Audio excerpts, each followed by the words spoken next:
Hello there, ladies and gentlemen, and welcome back to the Fermi Paradox. When last we left off, we had created the Vulcan territories, human dog republics, and it just started with the Damani camps, which I think is where we're going to begin with the creepiest looking aliens in the game. I've said it, I put my money down. These are absolute nightmare fuel, and I'm going to stare at them until I stop having nightmares about them. Their growth is a little bit out of hand here, so I'm just going to kind of avoid that for now. Where will the gods lead us? Probably to your epic demise, you creepy sons of bitches. Alright, let's see. Ethical values, don't want to make that go lower. I think we're going to go for a question mark here, because it's the only really good option. The Demanis on Vexus fashion a new type of stone knife. The Demoni. That's right, they're French, I forgot. Do the spirits look onto us with kindness? Add to our beast herds here. Alright. Development event. They just look like they've murdered somebody and they're shrugging it off like, I do not know what happened to that man. He was just dead when I found him. Alright. Sage chieftains. The tribes of the Demoni tend to be led by sages and wise folk because their historical knowledge and their connection to spirit and the lands of Vexus are seen as vital qualities, motivated by a desire to perpetuate the sacred dance of life for many generations beyond their own. These leaders observe, reflect, and make decisions based on experimental wisdom and unwavering intuition. The elders of the many coasts were irritated after the Blue Scale tribe chose to promote their songwalker's chieftain over their strongest warrior mother. Years later, every second Tega of the many coasts wore blue scales without a single drop of blood having been spilt. Oh, that's really cool. I like that. So, we could spend 10 synthesis, gain extra civilization. I think we might go for that, actually. 10's not too much of a charge, and we can quickly get them to the next tech level. These wise leaders persistently lead their people toward harmony, enriching their lives by awakening consciousness and celebrating diversity. Well, isn't that lovely? I like that. An influential Demoni sage leader rises to power on Vexus. Let's bring out them out of dystopia a little bit here. The Demoni compose an epic poem recounting their history. Our smiles are creepy. You cannot see just how our shrugs will say, "It wasn't me." That's the most terrible epic poem I could have come up with. I'm sorry, I'm speciest. They just creep me out. Alright, let's see here. Beast herds. I think we're just gonna go for regular synthesis here. Uh-oh, one of their sage camps fall. I mean, we could... I think what we're probably going to have to do with one of these species is kind of go towards, like, it not being good stuff. Just because I'm kind of curious about how close we could ride the line of death in this regard. But honestly, it's a random game in some of these ways. You know, you click these buttons and hopefully it gets you to where you want to be. Sometimes bad things happen. I think we're just going to go for regular synthesis here.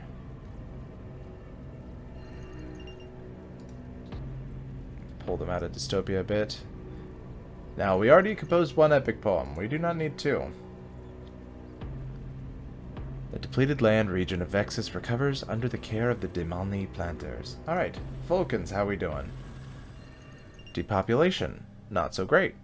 Crop plagues. Primitive Vulcan field crops are plagued by pest insects and plant diseases. The population of Gilly C suffers as entire harvests are lost. Eesh. Okay. So, we could prevent it entirely. We could have regular development, which will lower their growth, or massive depopulation. Their growth is steadily going down. That is certain. If we hit some potential disaster. They're going to hit us with 380,000 casualties. I think we're going to go for regular development. We're going to take a little hit to our growth here, but we can pull it back, I think. A variety of mostly ineffective techniques are used on the crop plague. Losing many yields in the process, the Vulcan population starts to decline. Okay. Let's lower their casualties. Let's raise their tech age. Crop diseases were the scourge of early Vulcan civilization. Famine years were especially brutal on Gilly's Sea. I like the way that they write it like it's a history book. It's past tense now. We've already gone through all the bad stuff. Alright.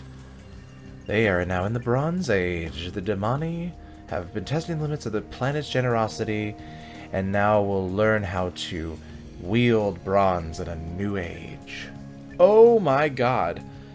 Well, you know, I have to say, I think the developers were like, you know what? They creep us out too. Let's cover their face with a giant shawl. Okay, well, I mean, on the one side, it's an improvement. We don't see the creepy smile quite as much anymore. On the other side, I mean, I know, I guess it is an improvement. Kind of looks nice. They got, you can see their eyes. Their eyes aren't necessarily that bad, kind of frog eyes. And it kind of just reminds me of, I don't know, it reminds me of like the pharaoh's helpers from Egypt, you know? It's like, hey, look at our scroll that tells us how to make the pyramid. Look, you make it like this, in a triangle. I don't know. Maybe it will work. Maybe it will not. I don't know why their accent changed. Maybe it will work. Maybe it will not. You put one stone on top of the other. Maybe you will make a pyramid. I do not know. I do not know. Maybe. Alright, so I don't think we want to spend all that for wisdom. Kind of want to take a hit for power here. But they have such a high casualty rate, we might lose them entirely. So I think we're going to go... advancement, not so much, because their growth... I mean, it would be growing their resources as well. Okay, let's go for advancement. New techniques and tools allow the Demani to explore new areas, preserve their natural resources, and develop early infrastructure. Alright. Bronze Age technology provides the Demani access to minerals on the surface of Vexus. Are the gods watching us? The Demani mourn the death of a beloved sage ruler. He was the one who came up with the pyramids. They were very great after the fact. The Demanis established a new sage realm. Okay, cool. How are the humans doing? We haven't seen them in a while. Great! They're dead. Foul pestilence, triggered by vermin carrying invisibly small disease agents. The cities of the humans become a breeding ground for terrible plague. The illness spreads over the whole planet via trading routes, is highly contagious, and kills its hosts slowly enough to create a global pandemic. Well, that hits home, doesn't it? How many valiant men, how many fair ladies had breakfast with their kinfolk at the same night supped with their ancestors in the next world? Ooh, the Decameron. Okay. Close call. We can spend 40 synthesis, and everything's fine. Minimal survivors. Or complete extinction. That's the problem. I don't really... Oh, gosh. So... 40 synthesis is a lot to spend. However, they're like at the brink here. But on the other side, so this would cause their growth to go down, not just the amount of humans lost. All right, let's go for minimal survivors. We're gonna run the razor's edge this time. The plague decimates the population of most major cities. Only a small fraction of the humans develop an immunity to it. Oh boy. There goes that. Alright, so our growth didn't get hit too badly. We're just at a -8 right now. And so we probably want to bump that up as soon as possible. Resources are doing okay because that wasn't affected at all. Yeah, so I think we'll just bring them back from the edge. The humans can now increase the size of their cities and access more regions on Earth. That's good. Iron Age technology allows the humans to harvest biomass on the surface of Earth. Resources? Yeah, let's lower potential casualties. That's the problem, is that is going to destroy us if we don't have enough humans. An influential human consul rises to power on Earth. Here we go. Growth it is. The humans found a promising new city. How are the Vulcans doing? They've reached the Glass Age. Ah, because they're on a desert planet, of course. New techniques are discovered to create a special form of hardened glass that could be used for a variety of uses. More advanced tools, simple machinery, and even weapons are made from this new material. Soon, great cities begin to rise among the endless dunes of Gilly Sea. Those who live in glass houses shouldn't throw stones. Okay. Wisdom, duh. I mean, why would I spend money for advancement? Their growth is in the negative. That would probably be a good thing for us. But I think we're probably okay with choosing wisdom. Astronomers use the new glass to create the first telescopes. Meanwhile, artists create impressive kinetic sculptures that move hypnotically with the desert winds. So it seems like we got two species right now that really need to focus on their growth. Is there life after death? Well, hopefully you'll never find out. A growing dune city expands its influence on Gilly Sea. Alright, Dimani, how are we doing? Paradigm shift. The Sunken Realm. A mighty Damani realm has been flourishing for many years, but a sudden shift of tectonic plates of the garden planet causes their great settlements to begin slowly sinking into the ocean. Their sage ruler responds to the crisis and attempts to bring their people to safety. I feel the earth move under my feet. I feel the sky tumbling down, tumbling down. Carole King, American singer. Okay, so cultural ascent, but we have to spend 40. Cultural expansion, but that's going to be a problem as far as their resources go. Maybe we go to cultural descent. I kind of want to see if we could just pool up like over 100 synthesis here and see what happens.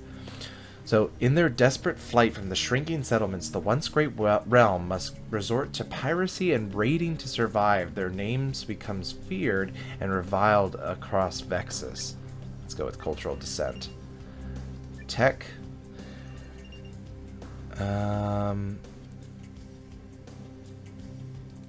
Let's go for... Ooh, devastating flood on Vexus drowns many Damani. Don't want their... This is the only species that I don't want their growth up, because their growth is already at 16. We need to be lowering their growth. Is there life after death? The sage chieftains of Vexus helped their culture develop values not only promoting individuals or tribes, but rather those that strengthened the bond between all living things. Through drum circles and singing ceremonies, they guided communities into shared experiences of love, joy, and unity. Alright, we're at 100 synthesis. We're doing okay. Are the gods watching us? Technology? It's always these great sages dying. Human-plagued republics. Great, we've changed the name because they are dealing with the plague. Knighthood. The members of the aristocratic ruling class of the humans are well trained in mounted combat and sworn into military duties for their monarch.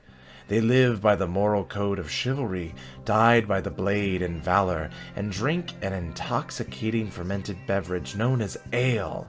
These noble riders charging into battle in heavy plate armor seem to be an unstoppable force. Quests are so tiring. Who can be bothered? Just as my lineage beshirketh his dirty work unto me, so shall I employ mercenaries to quench the heathenish traitors whom I was tasked to dispatch, while I make merry in my castle with ale and good spirits, and a shrubbery.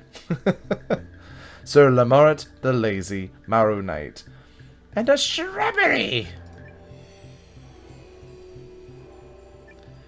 Alright. Let's see here. Do we refuse?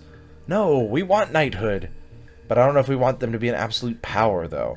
The knights rise to power fast and dominate the political and military landscape.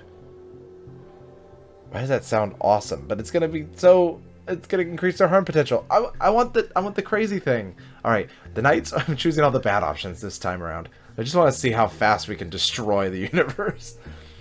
But in the famous words of... or to paraphrase the famous words of Ian Malcolm, we will not destroy the world. The world will outlive us. We will destroy ourselves.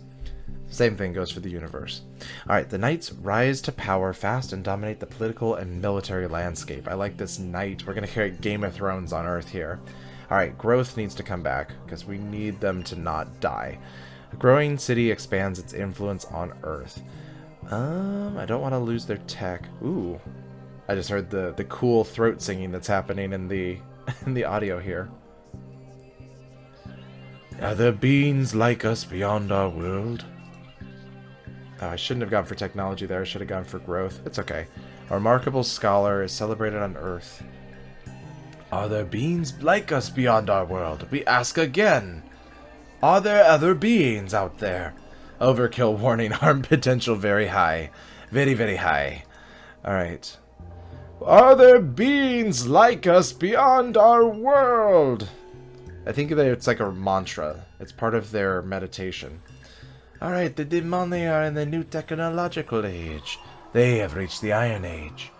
Empires and trading states rise to power in the Iron Age. The metalworking demoni forge tools and develop the skills needed to create simple machinery, while expanding theological discourse could provide them with a sense of purpose and a moral compass. Organized religion also has the potential to bring about great atrocities. I think we're probably going to go with the great atrocities, aren't we? Let's see, power. In epic dynasty wars, demoni iterate siege weaponry against the well-fortified castles of their foes. I mean, we could go with that. Ethics are going to go down, potential casualties are going to go up. Do we spend 10 for wisdom? Let's see, monks transcribe knowledge in books that scholars are eager to get their hands on, or we could go for advancement. But advancement, I don't know if I like that. So let's go with, yeah, I like epic dynasty wars. We're going very war-focused in all these different societies, with the exception of the prune. I think the prune are very peaceful. But I am going to pop back over to the humans, because I really want to make sure that we're not killing them off. I think that's definitely for certain. We don't need to kill them off. We're just going to try and, you know, push them to the limits. Alright, how are the prune doing? Consumption in Gillies. The City of Glass. In an effort to preserve their legacy for eternity, a powerful Vulcan counselor commissions a city made of brilliantly colored glass. It is a massive project intended to be a monument to beauty for the ages. You believe in the Crystal Palace, eternally indestructible, that is, one at which you can never stick out your tongue furtively nor make a rude gesture, even with your fist hidden away. Well, perhaps I'm so afraid of this building precisely because it is made of crystal and it's eternally indestructible, and because it won't be possible to stick one's tongue out, even furtively. Interesting. Interesting. Alright. The Glass City rises quickly, so massive consumption. Okay. Glass City rises quickly and is more dazzling than any had dared to dream. Inspired by the city's beauty, a mania for glass building spreads among the Vulcan realms. Glass becomes a symbol of wealth and taste, and great riches are spent to gain the status of owning a large glass home. Well, that sounds kind of awesome. And actually, we're doing okay with resources. Why not spend some resources to have these really cool glass cities? Let's do that. Okay. I'm going to come back to them, because I am very worried about the humans. While we're gonna go for negative things in a lot of ways, I do not wish death upon any of these societies. Let that be known. A once powerful plagued republic falls on Earth. That's not good. Alright, growth is going down. Ooh, we could go for peace. Let's do that. Human sword fighters lay down longsword and abandon the art of war. Oh, well, so much for those knights. Let's see here. Peace again, why not? We'll take lowering our casualties, but really what we need more than anything is we need growth. That's what we need. And the number of metal mines on Earth increases. Interesting. So, upper technology, a remarkable scholar is celebrated on Earth for contributions to human society. What do we got? Is it going to be a horrible thing? Oh, enlightenment. It's not horrible at all. Well, might be. We'll see. The Holy City. A city that is rumored to have sacred powers starts drawing spiritualists, priests, and sages from all corners of Earth. When these holy pilgrims come together, they exchange valuable cultural and spiritual wisdom. Glorious things are spoken of you, O City of God. Okay. So civilization ups their utopia. It is free. I think that'd be pretty good. The Holy City becomes a center of spiritual and philosophical debate. Countless scriptures are created to spread the wisdom to all humans on Earth. Ah, yes. Holiness. Holiness is what I long for. Alright. Ethical values up. Man, we're at a higher utopia than the Prunar. The humans mourn their ancestors how died during the Great Plague long ago. Alright. And I think we can get our growth to 0. Balance. Okay. Is there life after death? Alright. Let's see here. Growth is at a little bit up. So let's get the growth up. Resources are fine. By getting the growth up, we'll be able to fix this casualties issue. Earth was ruled by aristocratic knights who acquired large tracts of land, huge tracts of land, by birthright. Alright, humans mourn the death of a beloved consul. Kepler system. Oh, we got a whole new species coming in, folks. Whole new species. Who have we got in the Kepler system? A new civilization's born. What are our options here? Oh, you are kidding me. So this must be... yeah, these are all new species to the game that have just come in for the new update. Oh my gosh, I'm going to have a hard time picking. These all look so cool. Alright, let's introduce them. So let's start with the Unbalanced one. This crazy, awesome, mantis-looking thing. So, the Vakai, which I think was, if I remember correctly, was voted on by the community. I think this was the name for this one. The Vakai, these poisonous... oh, this gets better and better. These poisonous humanoid insects gather in large swarms. They dwell in the magmatic wastelands of Kepler 4 and attack every life form that enters the territory. Okay. I love this. So let's look. So Kepler, red dwarf star, is orbited by the lava planet Kepler 4 and various rocky planets. The continents of this planet consist either of lush green jungles or rocky wastelands full of massive magma pits. The resilient flora of Kepler 4 consists of trees and bushes that grow their branches in circular spirals. Sheets of rock float on the vast lava ocean, forming temporary islands and continental bridges. Okay. So, definitely cool creature for a lava planet. I like it. Standard species, the Noya. Resourceful and competitive packs of tall, colorful snake people. They breed in the hot water basins of the lava planet and spend their adult life overground. Well, that's a really cool design. So it's obviously snake with a little bit of like siren, like the amphibian with the external gills here, and then just add in a beholder from Dungeons and Dragons, and you've got this. What? Why does it have an eye inside of its mouth? I mean, the more I've literally just lost myself staring into its eye, so I'm a little hypnotized by it. That's kind of creepy. Okay, and last but not least, oh, these look cute. Look at them. The Wondar, gentle big reptiles roaming the wide jungles of this primal world. Always a pleasant smile on their face. Oh, that's so cute. Always have a pleasant smile.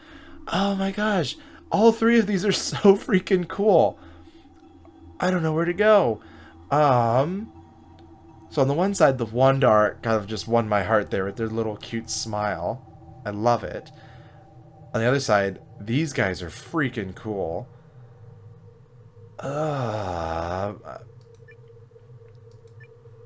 And then these guys are just cool. I mean, like, all these character designs are so neat. Wondor. Wondor? Wondor. Gentle big reptiles roaming the jungles with a pleasant smile on their face. I'm leaning toward them, but since I'm playing this whole universe as a very chaotic playthrough, I think I'm going to go for the unbalanced species. Go for the Vakai. I think that's is that an I or an L there? I think I got a spot on my screen. I think it's the Vakal. Vakal. Yeah, I'm pretty sure that's how that is. I think we're going to go for the Vakal as our unbalanced species here. And I think we're just going to go for it. They are now our 4th species. And they're right here. Oh, whew, boy. We got 4 species to deal with on the plates here. If you want to see what happens next, folks, if you want to see what happens... Oh, it is Vakai. Okay, I'm not mistaken. It is actually an I there. The font's a little funky. It's Vakai, not Vakal. Alright, so if you want to see what happens next, folks, in the next episode, hit that subscribe button, hit the bell icon to be notified of new videos, like this video so it shows up in the YouTube algorithms, and as always, folks, I will see you in the next game.